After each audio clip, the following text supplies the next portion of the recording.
Treffer! Festhalten! Schnell die Luke schließen! Turm drehen! Es brennt! Brauchen Wasser! January 1944. Northern France lay frozen beneath a low, colorless sky. Snow clung to hedgerows and cratered roads, muting the sound of engines moving somewhere beyond the tree line. Inside a German Panther tank, breath fogged the periscope glass as the crew waited, listening. The war in the East had already taught them what enemy armor could do. This, they believed, would be easier. Across the field, the silhouettes appeared. American tanks, boxy, tall, thin-skinned. M4 Shermans, advancing cautiously through the winter haze. To the German crews, they looked almost naive. Too high, too light, too vulnerable. Veterans of earlier campaigns exchanged knowing glances. Against Panthers and Tigers, these machines had no business being here. The first shots confirmed their confidence. A Sherman burned quickly, its wreck sending black smoke into the pale sky. Another pulled back. Another appeared. Then another. The Germans noted something strange. The American tanks did not scatter. They did not charge blindly. They adjusted. They repositioned. And as they did, faint voices crackled through headphones inside the German turret. Reports, coordinates, movement relayed with unsettling precision. What the Germans saw were tanks. What they did not yet understand was the invisible web binding them together. Behind the steel and smoke, something far more decisive was already at work. By the time American tanks began appearing in large numbers on the battlefields of Europe, German armored crews carried with them years of hard-earned confidence. Since 1939, German panzer divisions had reshaped modern warfare. In Poland, in France, and during the early stages of the invasion of the Soviet Union, speed, coordination, and aggressive leadership had shattered enemy armies that still fought with First World War instincts. German tankers were trained to believe they were the sharp edge of a revolutionary doctrine, Blitzkrieg, where armor, infantry, artillery, and aircraft moved as a single striking force. This belief was not without foundation. German tanks were often technically superior on paper. By 1943, the Panther and Tiger had emerged as fearsome machines. Thick frontal armor, high-velocity guns, and excellent optics allowed German crews to destroy enemy tanks at distances where return fire was ineffective. Against British and Soviet armor, German gunners routinely scored kills before opponents even realized they were under attack. Survivors carried these stories with them, reinforcing a culture of confidence that bordered on contempt for inferior machines. When German intelligence reports described American tanks, that contempt deepened.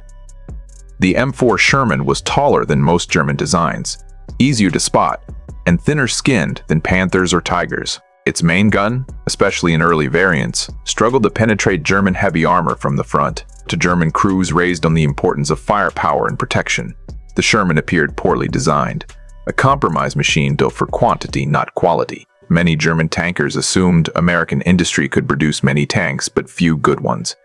Early encounters seemed to confirm these assumptions. In North Africa, during the fighting in Tunisia in late 1942 and early 1942, and early 1943, German crews initially inflicted heavy losses on American armored units. Poor coordination, limited experience, and rigid command structures left U.S. tank formations vulnerable. German after-action reports from this period described American tanks as easy prey when encountered head-on. The belief took root that American soldiers lacked the tactical discipline and battlefield instincts required for armored warfare. Yet even in these early clashes, subtle differences were already visible. Differences German observers often dismissed. American units recovered damaged vehicles quickly. Losses were replaced at a pace that surprised German logisticians. Destroyed Shermans were hauled away, repaired, or replaced entirely within days. Where German units husbanded their tanks carefully, Americans seemed willing to lose machines in order to gain ground. To German eyes, this appeared wasteful, even foolish. What German crews underestimated was the philosophy behind American design and doctrine.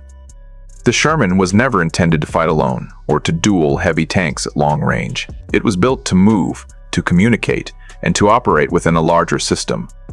Most critically, nearly every American tank was equipped with a reliable radio as standard equipment. This was not universally true in German units, where radios were often limited to command vehicles or suffered from shortages as the war dragged on. German doctrine emphasized centralized control and individual tank superiority. American doctrine, still evolving, leaned toward coordination and adaptability. U.S. crews trained to report what they saw, request support, and reposition rapidly rather than stand and fight losing engagements. These habits were not yet refined in North Africa, but the foundations were being laid. By late 1943, as American forces prepared to return to Western Europe, the battlefield was changing. The United States had absorbed its early defeats and adjusted its methods. Training intensified. Coordination between armor, infantry, artillery, and air power improved. Radios became not just tools, but lifelines. Information moved faster than steel. German tank crews, watching Shermans roll forward through the winter landscapes of France, believed they were witnessing the same enemy they had already judged. They did not yet realize that the Americans arriving in Europe were no longer learning how to fight. They were learning how to connect. The American armored force that crossed into Western Europe in 1944 was the product of rapid adaptation rather than tradition. Unlike Germany, which had entered the war with a mature armored doctrine refined through years of experimentation and early victories, the United States had been forced to learn under pressure. Its tank doctrine was shaped not by theory alone, but by the practical realities of global warfare. Long supply lines, varied terrain, and the need to support large infantry formations across multiple fronts. The M4 Sherman reflected these priorities. It was designed to be reliable, mechanically simple, and easy to manufacture in vast numbers. American planners understood that a tank disabled by mechanical failure was just as useless as one destroyed in combat. The Sherman's components were standardized, allowing crews and maintenance units to repair vehicles quickly using interchangeable parts. Engines could be swapped in hours. Tracks replaced overnight. This emphasis on reliability meant that American armored units could sustain operations longer than their German counterparts, whose heavier tanks often broke down before reaching the battlefield. Yet the most decisive feature of the Sherman was not its gun or armor. It was the radio. American tanks were built around communication. Every Sherman carried a radio powerful enough to maintain contact with other tanks, infantry units, artillery observers, and command posts. Crews trained relentlessly to use these radios under stress, relaying enemy positions, calling for smoke screens, coordinating movement, and requesting fire support. Communication was not limited to officers. It was embedded in the daily routine of tank crews. The battlefield, for American units, was something to be constantly discussed and shared. German armored units operated differently. While German doctrine had pioneered radio use during the early Blitzkrieg campaigns, by 1944 shortages and production constraints had eroded this advantage. Many German tanks still relied on visual signals or prearranged plans once combat began. Radio discipline was tightly controlled, often limited to command vehicles. In fast-moving or chaotic engagements, this rigidity became a liability. Orders took longer to travel. Adjustments were slower. Individual crews often fought with incomplete information. American doctrine embraced decentralization. Tank commanders were encouraged to make decisions based on what they observed, supported by constant communication with nearby units. If a Sherman encountered a Panther it could not defeat, the response was rarely to fight alone. Instead, the crew reported the contact, marked the position, and maneuvered. Artillery could be redirected within minutes. Infantry could be warned. Air support, when available, could be summoned with increasing efficiency as forward air controllers integrated with armored formations. Training reinforced this mindset. By 1944, American tank crews underwent intensive exercises emphasizing coordination rather than individual heroics. They practiced operating in mixed formations, adjusting routes in real time, and responding to unexpected threats. Losses were expected, but confusion was not. Radios ensured that even when tanks were knocked out, their crews' observations lived on through transmitted reports. German crews began encountering this system piecemeal. A Sherman destroyed in one position would soon be followed by indirect fire from unseen artillery. A Panther engaging from concealment would suddenly face smoke screens obscuring its optics. Flanking movements appeared faster and more deliberate. What seemed at first like American caution was, in fact, controlled aggression guided by constant information flow. This shift became increasingly apparent in Normandy's hedgerows, where visibility was limited and traditional tank duels were rare.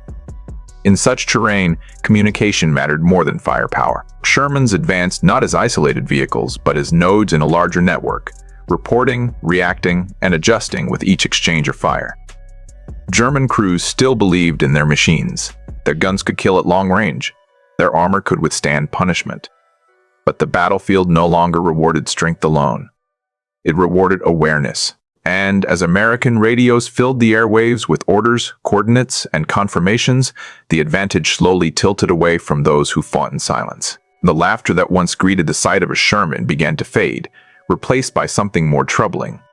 The realization that the enemy always seemed to know where they were. Long before American Shermans appeared on the frozen roads of Western Europe, German tank crews had already formed a clear picture of how armored warfare was supposed to look. Their understanding was shaped by years of success. From the opening campaigns of 1939, German panzer divisions had been the decisive instrument of victory. Speed, concentration of force, and decisive leadership had allowed German armor to rupture enemy lines and collapse entire fronts in days rather than months. Inside the Panzerwaffe, this success created a distinct culture. Tank crews were trained to value precision gunnery, discipline, and the decisive engagement. German doctrine emphasized destroying the enemy's armor directly, preferably at long range, where superior optics and high-velocity guns could decide the fight before the opponent had a chance to respond. Early victories in France and the Soviet Union reinforced this belief. Time and again, German tanks knocked out enemy vehicles before they could even return fire. By the middle years of the war, this confidence had become institutional. Newer German tanks reflected it clearly. The Panther, introduced in 1943, combined sloped armor with a powerful 75mm gun capable of penetrating most Allied tanks at long distances. The Tiger, heavier and more imposing, carried an 88mm gun veered across every front. These machines were not simply weapons, they were symbols of technical superiority. Crews trusted them, commanders planned around them, and propaganda celebrated them relentlessly. Against this backdrop, American armor was viewed with skepticism. Reports from intelligence officers and frontline units described U.S. tanks as numerous but unimpressive. The M4 Sherman, the backbone of American armored forces, appeared tall and lightly armored. Its early versions carried guns that struggled against German heavy tanks from the front. To German crews raised on the belief that a tank's worth was measured by armor thickness and gun caliber, the Sherman seemed fundamentally flawed. This perception hardened during early encounters. In North Africa, particularly during battles such as Kasserine Pass in early 1943, German armored units inflicted serious losses on inexperienced American formations. Poor coordination between U.S. pristine use, tanks, infantry, and artillery led to confusion and vulnerability. German after-action reports from these engagements often described American crews as hesitant and predictable. The narrative was clear: American tanks were inferior, and American crews lacked battlefield instinct. What German observers failed to appreciate was the context of those early defeats. The United States had entered the war with little recent experience in large-scale armored combat. Its forces were still learning how to operate together under fire. But unlike Germany, whose industrial base was increasingly strained, the U.S. possessed immense capacity to absorb mistakes and adapt quickly. Losses became lessons. Defeats became training material. Even during these early encounters, German officers noted anomalies they struggled to explain. American units recovered quickly. Destroyed tanks vanished from the battlefield almost as fast as they appeared. Replacement crews arrived with fresh equipment and updated procedures. Where German formations carefully preserved their increasingly scarce tanks, American commanders seemed willing to trade machines for momentum. This approach appeared reckless to German eyes, but it reflected a different philosophy of war. American planners did not expect individual tanks to dominate the battlefield. They expected systems to do so. The Sherman was not built to be invincible. It was built to be present everywhere. Reliable engines, standardized parts, and simplified maintenance meant American armored units could keep moving even after sustaining losses. German confidence, however, remained largely unshaken as Allied forces prepared to return to Western Europe. German tank crews believed that once again, superior machines and experienced gunners would determine the outcome. They expected American Shermans to appear in predictable formations, advancing into carefully prepared kill zones. What they did not yet recognize was that the Americans arriving in 1944 were no longer fighting the war the way they had in 1942. Beneath the visible steel of the Sherman lay a developing method of warfare that did not rely on single engagements or individual victories. The American armored force that returned to Western Europe in 1944 bore little resemblance to the one that had faltered in North Africa a year earlier. Experience had reshaped both doctrine and expectation.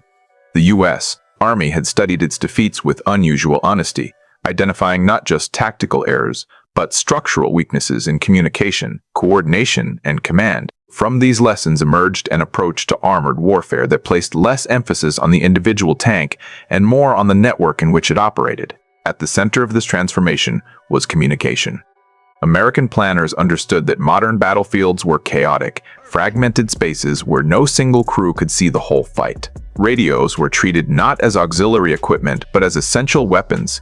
Every Sherman carried one as standard, and crews were trained to use them continuously. Contact reports were expected within seconds.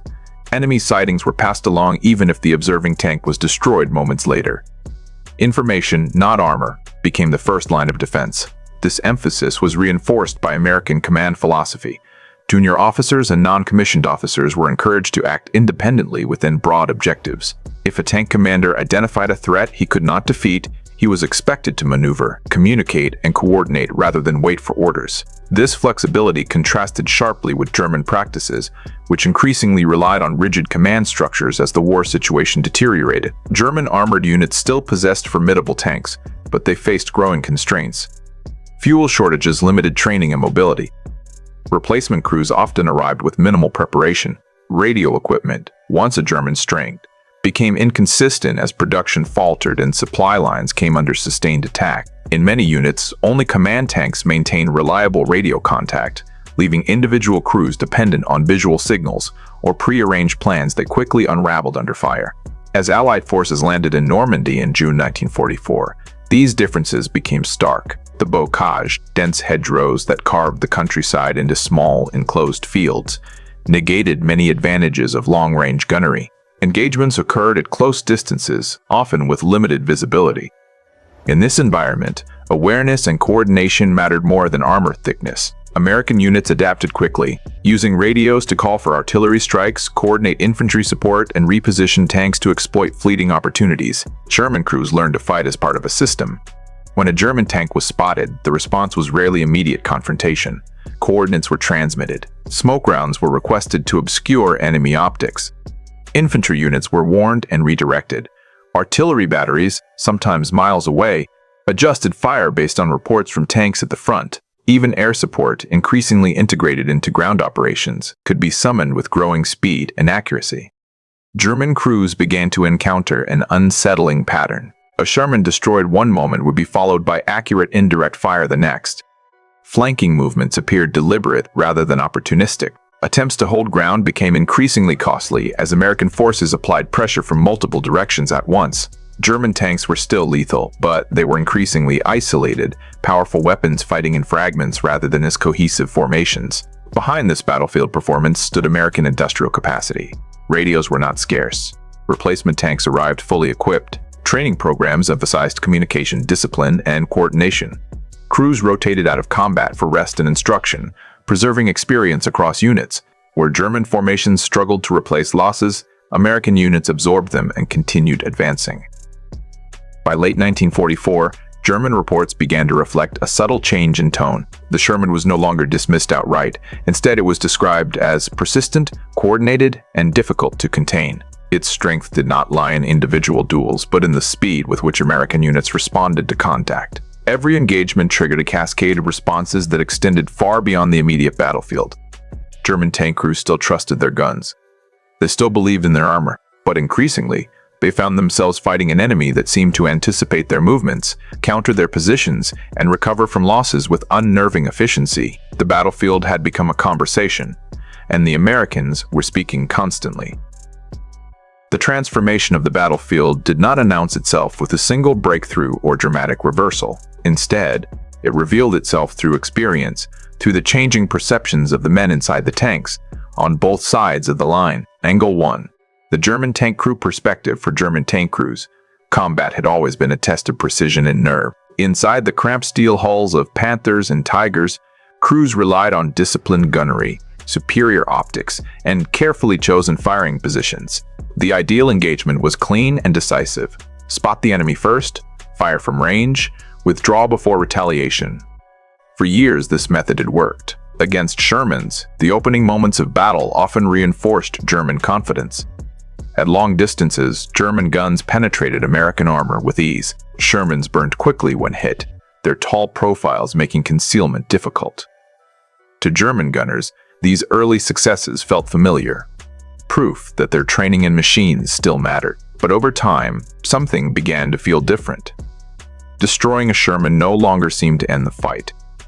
Instead of chaos or retreat, German crews noticed controlled movement. Smoke appeared with unsettling speed, obscuring sightlines just as German gunners prepared follow-up shots. Infantry fire intensified around their positions. Artillery began landing with increasing accuracy.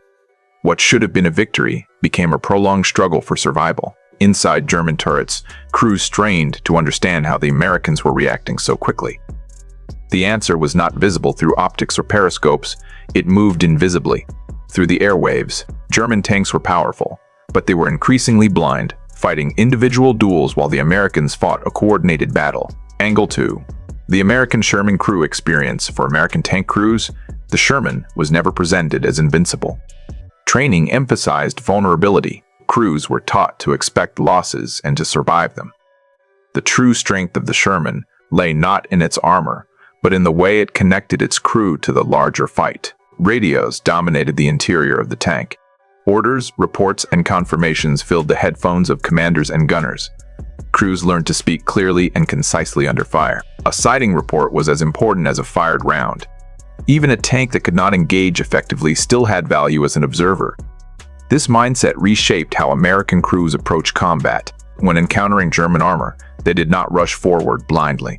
Instead, they maneuvered, reported, and coordinated. One Sherman might draw attention while another repositioned. Infantry support was requested early, not as a last resort. Artillery fire missions were adjusted based on tank observations. Each engagement became a collective effort rather than a solitary contest. Losses were heavy, especially during the early fighting in Normandy. But crews understood that their actions contributed to outcomes beyond their immediate survival. A destroyed tank still mattered if its crew had transmitted enemy positions moments earlier. Radios ensured that no engagement ended in isolation. Angle 3. Technology as a force multiplier. Technologically, the contrast between German and American armor was stark. German tanks excelled in firepower and protection. American tanks excelled in reliability and communication. These differences reflected broader industrial and doctrinal choices made long before the tanks ever met on the battlefield. American radios were robust, standardized, and widely distributed. Maintenance units ensured they remained operational even under harsh conditions. Training emphasized radio discipline, reducing confusion and miscommunication. Over time, this created a battlefield environment where information flowed faster than enemy fire. German radios, once a pioneering advantage, became unevenly available as the war progressed. Production shortages, fuel constraints, and combat losses reduced their effectiveness. In many engagements, German crews relied on visual cues or delayed orders, limiting their ability to respond dynamically. The result was asymmetrical awareness. American units often knew where German tanks were before the Germans knew they had been spotted. This did not guarantee victory in every engagement, but it shifted the balance steadily. Tanks became sensors as much as weapons, feeding a larger system that responded with overwhelming force. By late 1944, the implications were impossible to ignore. German crews still destroyed Shermans, sometimes in large numbers, but each victory triggered a chain reaction. Artillery fire, flanking movements, airstrikes that eroded German positions faster than they could be replaced. The battlefield was no longer decided by which tank fired first. It was decided by which side understood the fight as a whole, and that realization was about to shape the most decisive moments of armored combat in Western Europe. Angle 4. Leadership and command flexibility. The American approach to armored warfare placed immense responsibility on leaders at every level. Junior officers and non-commissioned officers were trained to think, react, and make decisions independently, guided by overarching objectives rather than rigid instructions. This decentralization was critical in the fluid, chaotic terrain of Normandy, where visual contact was often limited and the front lines constantly shifted. American commanders leveraged radios not only to issue orders, but to receive continuous updates from their subordinates. A single tank commander could request artillery, coordinate with infantry, or call for reinforcements while simultaneously engaging enemy targets. The result was a dynamic, responsive fighting force that adapted in real time.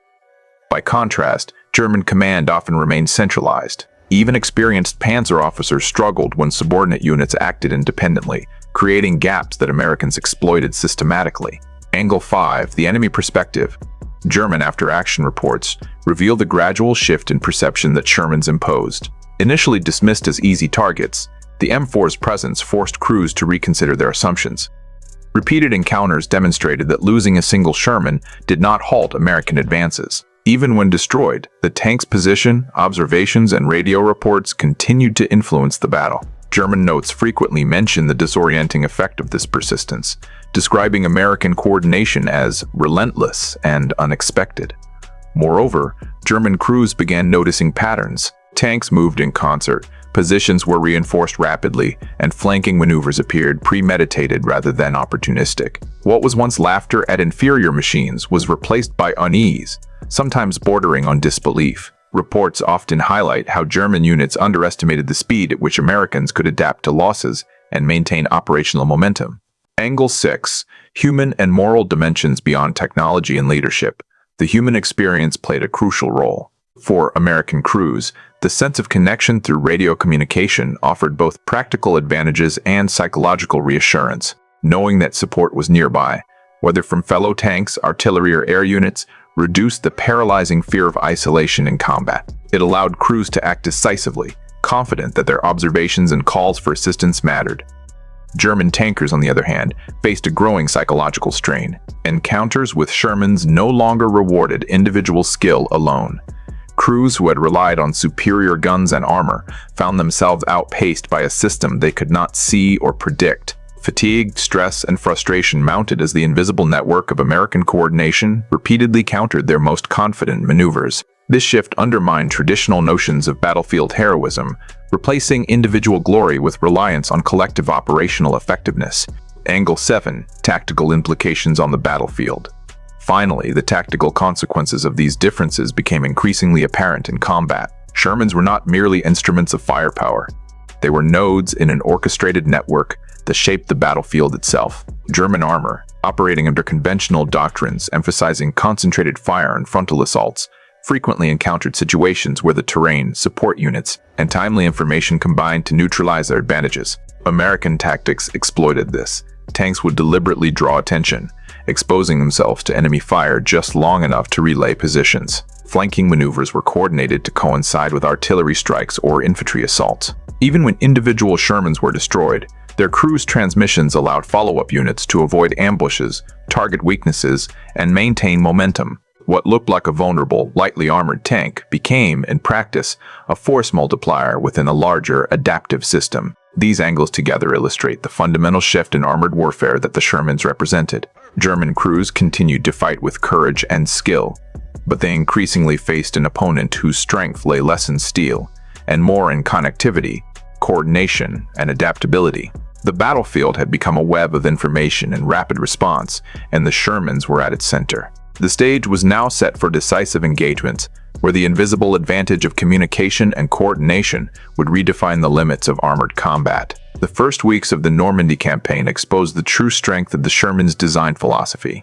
On the morning of June 12, 1944, American armored units advanced through the bocage country of the Cotentin Peninsula. Thick hedgerows cut fields into small, enclosed compartments, limiting lines of sight and nullifying many advantages of long-range German firepower. German tank crews, confident from years of success, awaited what they assumed would be routine victories. Panthers and Tigers lay concealed behind folds in the terrain, ready to ambush the approaching Shermans. Initial engagements confirmed German expectations. Several Shermans were destroyed almost immediately as they crested hedgerows, their tall, thin silhouettes making them easy targets. German gunners cheered. This was the battlefield as they knew it, yet as the smoke cleared, a pattern emerged. Survivors moved not randomly but in coordinated formation.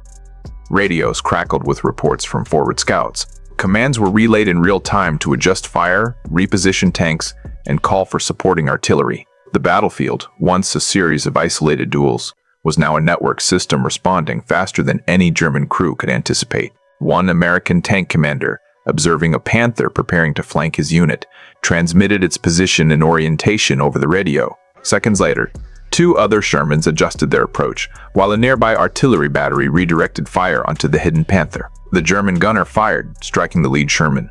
But the response was immediate. Smoke screens rose to obscure the Germans, and flanking maneuvers pressed the advantage from multiple angles. Within minutes, the Panther was neutralized, not by a single duel, but by a sequence of coordinated actions that German crews could not predict. Elsewhere, similar scenarios unfolded repeatedly. German crews noted, often in disbelief, that every American loss seemed to be compensated by a new deployment or an immediate tactical adjustment. Crews that survived initial hits relayed vital information. Tanks moved in synchronization, exploiting terrain, calling in reinforcements, and coordinating with infantry to close gaps. The Germans' reliance on superior armor and firepower alone was proving increasingly inadequate against an enemy whose greatest weapon was information and coordination. By mid-July, these lessons became stark during the Battle of St. Lo.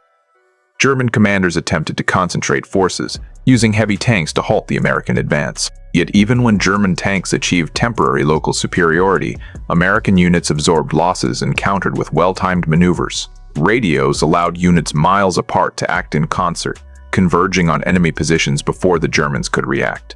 The psychological effect on German crews was profound. The confidence with which they had approached engagements was slowly eroded by the constant, methodical responses of American forces. German reports from St. Lo described the growing frustration.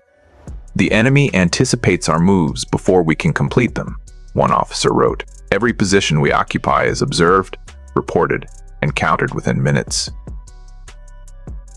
The battlefield, once dominated by the most heavily armored tank or the most experienced crew, now rewarded the side that communicated, adapted, and coordinated most effectively. For German tankers, each encounter with a Sherman became a test not of skill alone, but of their ability to comprehend a system they could not see. This period marked the turning point in Western European armored warfare. The Sherman was no longer merely a tank to be counted among the enemy's numbers. It was the linchpin of a coordinated approach that leveraged speed, information, and adaptability. Individual heroics mattered less than seamless integration within the larger system. And, for the first time, German crews felt that their advantages in firepower and armor were insufficient to guarantee success. In these opening phases, the stage was set for what would soon become full-scale domination. The combination of communication, coordination, and industrial support transforming vulnerable Shermans into a force that the Germans could neither easily destroy nor predict. As the summer of 1944 progressed, the American approach to armored warfare fully revealed its potency during the advance toward Avranches and the breakout from the Normandy beachhead. German tank crews, once confident in their superior firepower, found themselves increasingly outmaneuvered not through better guns or thicker armor, but through the relentless coordination of American forces. Every Sherman, every observation post, every artillery unit contributed to a battlefield-wide network that German crews struggled to penetrate. At the hedgerows near Carentan, German Panthers attempted to ambush American units advancing along narrow lanes. A single Sherman was struck and immobilized, smoke curling into the gray sky. Yet within seconds, other Shermans adjusted their formations. Using radio updates, the lead units informed rear tanks of enemy positions. Artillery observers transmitted precise coordinates, calling down fire onto concealed German positions. Infantry squads moved to cover exposed flanks. The Germans fired again and again, but each attack was anticipated and countered with a fluidity they had never encountered before. The Battle of St. Lo further demonstrated the American system at work. German armored units tried to concentrate force, striking from strong points to disrupt the advancing Shermans. Yet Sherman platoons connected via radio responded with synchronized flanking maneuvers and crossfire coordination. Even when Shermans were destroyed, their crews' reports fed the system, allowing immediate adjustments by neighboring units. The Germans, relying on isolated firepower, were overwhelmed by a force that appeared omnipresent, adaptive, and impossibly resilient. By August, the breakout from Normandy accelerated the shift in momentum. American armored units advanced in waves, maintaining constant contact with one another, artillery and air support. German crews observed with mounting alarm that losing a tank did not hinder the American advance. New Shermans replaced the destroyed, often arriving in coordinated formations that preserved operational tempo. German officers described the psychological strain vividly. "We are forced to fight not just tanks, but an unseen system that anticipates our every move." The Ardennes campaign later that year would further underscore the turning point. German units launched their last major offensive in December 1944, aiming to exploit perceived weaknesses in American armored units. Initially, Panthers and Tigers achieved localized successes, destroying Shermans and forcing retreats. But American forces adapted quickly. Coordinated radio communication allowed for rapid repositioning, precise artillery support, and timely reinforcements. German advances stalled as their tanks were systematically countered, proving that the Sherman's greatest weapon was not its 75mm gun or mobility, but the invisible threads connecting every unit on the battlefield. The German perception of the Sherman evolved dramatically. Laughter and contempt gave way to caution and, eventually, fear. Crews recognized that the battle was no longer decided by the first accurate shot or the heaviest armor, but by the ability to see, report, and respond faster than the enemy. By late 1944, German armored commanders were forced to confront a sobering reality. Their superior tanks were still lethal, but the American system of coordination had made the battlefield far less predictable and far more dangerous. At this turning point, a fundamental truth of modern armored warfare was confirmed. Individual strength, powerful guns, thick armor, experienced crews could no longer guarantee victory. Victory favored those who shared information, adapted rapidly, and operated within a cohesive system. The Shermans, underestimated by German crews at first glance, had become a force multiplier, demonstrating that connectivity, discipline, and coordination could outweigh raw firepower. The stage was set for the final phases of the European campaign, where American armored units integrated into a synchronized network of observation, artillery, and air support would continue to overwhelm German forces. The lesson was unmistakable.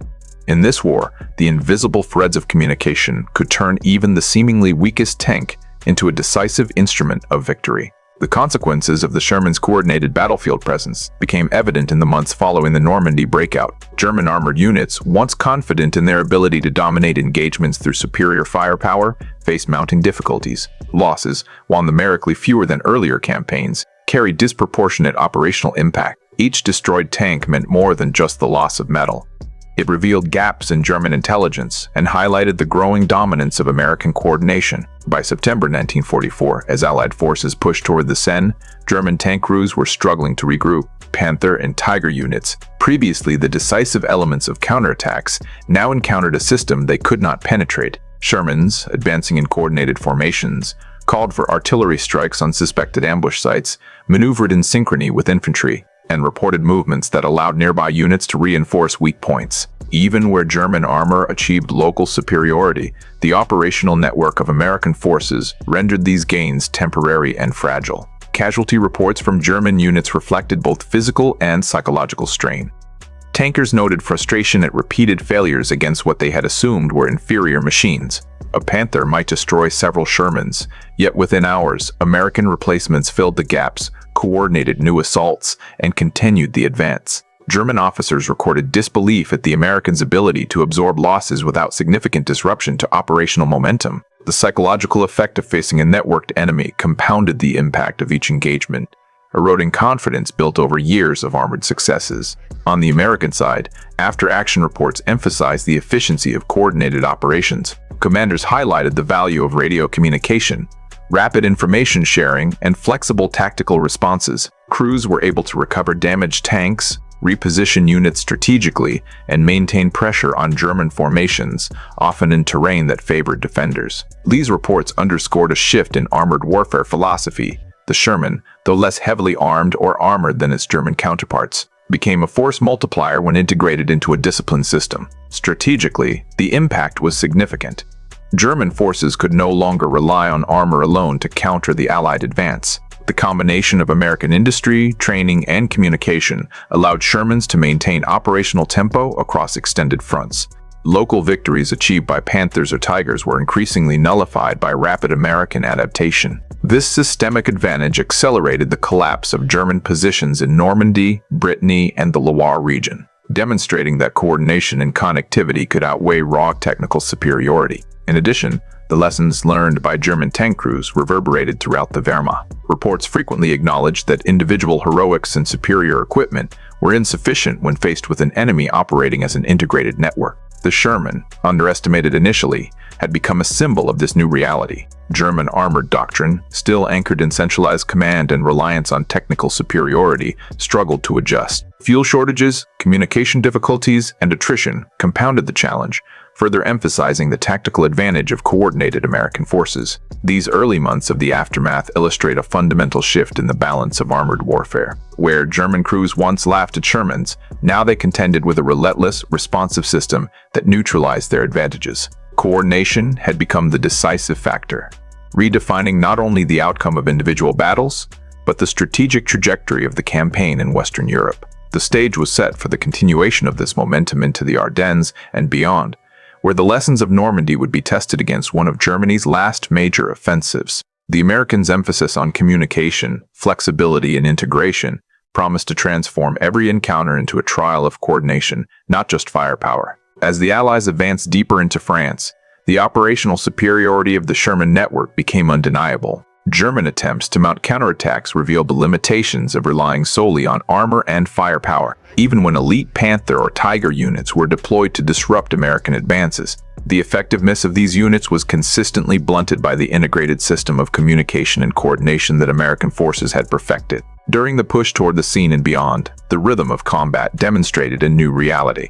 German tanks could strike with precision at short range, but each engagement triggered rapid American responses.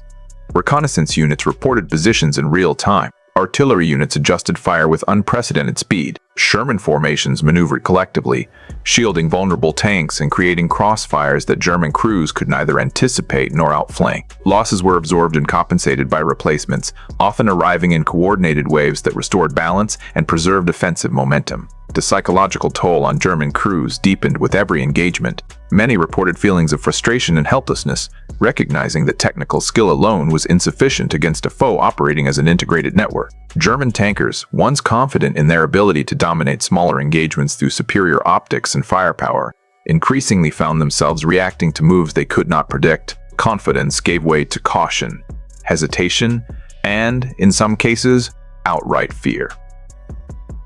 American after-action reports highlighted the significance of these developments. Officers emphasized that coordination and connectivity had become force multipliers. Radios, combined with disciplined training and flexible command structures, allowed units to respond in real time to changing battlefield conditions. Shermans, often outgunned individually, were able to achieve strategic and tactical outcomes that far exceeded what their raw specifications suggested. A tank destroyed in combat still contributed by transmitting enemy positions, guiding flanking maneuvers, or directing artillery fire, ensuring that no loss was entirely wasted. By the autumn of 1944, German armored operations faced systemic constraints. Panthers and Tigers were powerful but scarce. Fuel shortages, mechanical failures, and the constant pressure of coordinated American assaults limited operational effectiveness. Even elite crews found themselves outmatched by the speed, adaptability, and resilience of U.S. forces. Each failure reinforced the lesson that the battlefield had changed. Raw strength and technical superiority alone could no longer dictate the outcome of armored engagements. The strategic consequences were profound. Normandy and the subsequent advance across France demonstrated that the combination of industrial capacity, reliable equipment, and coordinated tactics could overwhelm a technically superior opponent. German forces struggled to regroup, and localized victories became fleeting. The Sherman, underestimated in early encounters, had proven its value not through sheer firepower, but by its integration into a broader, adaptive system of warfare. Ultimately, the aftermath of these operations established a precedent for modern armored warfare. Coordination, communication, and adaptability had proven decisive. German crews, despite their skill and the formidable capabilities of their tanks, were confronted with an immutable reality. The networked approach of the Sherman formations had fundamentally shifted the balance of power on the battlefield. Technical superiority was no longer sufficient.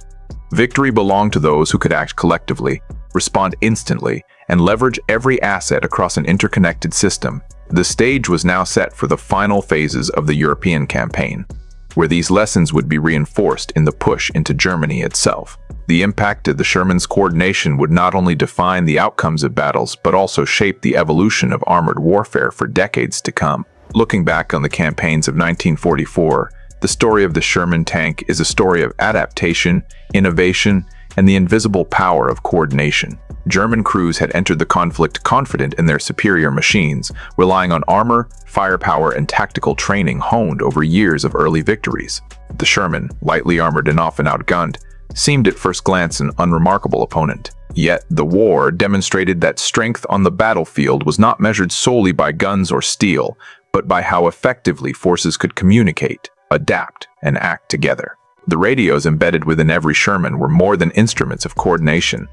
They were instruments of strategy, turning each crew into a node within a larger network. Reports, sightings, and tactical observations flowed seamlessly across units, allowing commanders to make rapid decisions and maintain momentum.